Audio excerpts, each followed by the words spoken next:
배우 최철호 술 먹고 주거 침입해 경찰에 체포되다입니다. 폭행 논란 후 자숙하면서 복귀를 준비 중이던 배우 최철호 씨가 술을 마신 뒤 한 빌라에서 소란을 피우다가 경찰에 붙잡혔다는 소식이 전해졌습니다. 네, 최철호 씨가 또 구설에 올랐는데 네. 어떻게 된 일입니까? 네, 최철호 씨가 지난 3일 자정에 서울 강남의 한 빌라에 들어가 문을 두드리고 소리를 지른 혐의를 받고 있습니다.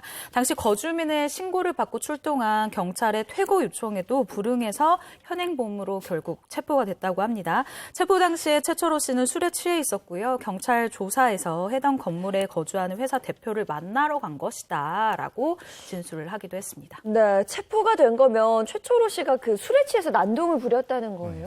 일단 최철호 씨가요, 술에 취해서 일단 갔고, 그리고 거기서 소리를 지르고 문을 두드린 행동은 맞습니다. 그런데 그 외에 별 다른 큰 피해는 없었던 것으로 알려지고 있는데요. 이후 최철호 씨가 경찰 조사가 끝난 후에 그냥 집으로 갔다라는 소식까지 전해드리겠습니다.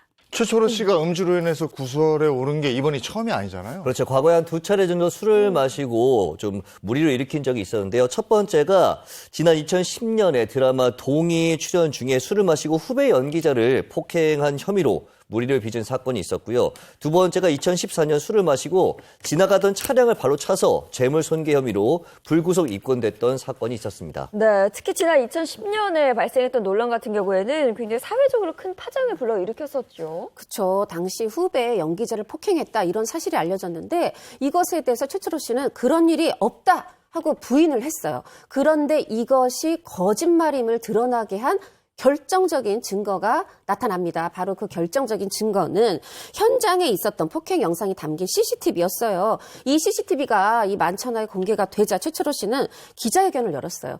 입이 10개라도 할 말이 없지만 그래도 사죄는 드려야 된다고 생각해서 이 자리에 섰다면서 눈물을 보이기도 했었죠.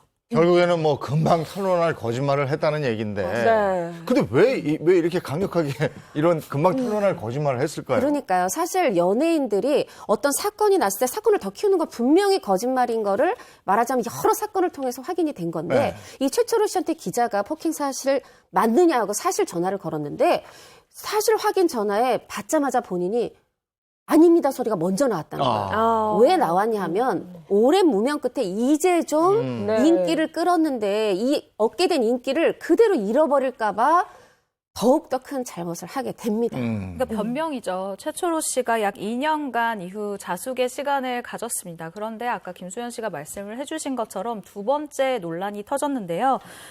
음주 난동 사건입니다. 2014년 1월에 술에 취해서 길가에 이제 세워져 있는 차를 발로 이제 찼고 그리고 차 주인에게 욕설을 했었던 사건인데요. 두 번의 논란 이후 최철호 씨가 복귀를 다시 한번 꾀긴 했지만 이후에도 사실 큰 영향이 그렇게 있지는 않았습니다. 네, 이후 최철호 씨가 일용직 노동자로 살아가고 있다. 이렇게 근황이 전해져서 또 세간의 주목을 받기도 했었어요. 그렇죠. 일용직 노동자도 하고 가족들하고 지금 다 뿔뿔이 흩어져 살거든요. 그런 모습 보면서 조금 응원의 목소리가 살짝 피어나고 있었고 본인도 굉장히 용서를 구한다 이랬는데 결국은 또 술로 세 번째 무리가 빚어졌습니다. 안타깝습니다. 예. 네.